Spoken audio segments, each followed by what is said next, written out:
Selos. Ito ay hindi karapatan. Kusa itong nararamdaman.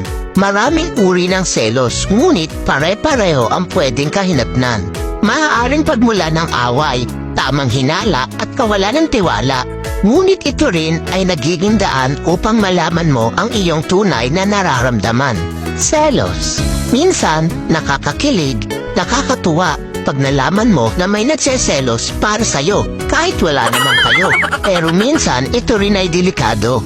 Dahil pwede itong pagmulan ng gulo at hindi pagkakaunawaan na nauuwi sa hiwalayan.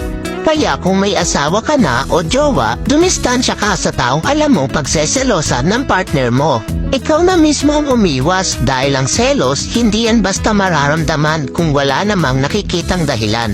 Pero paano kung nagsiselos lang nang wala namang dahilan? Ang tawag dyan, abnormal.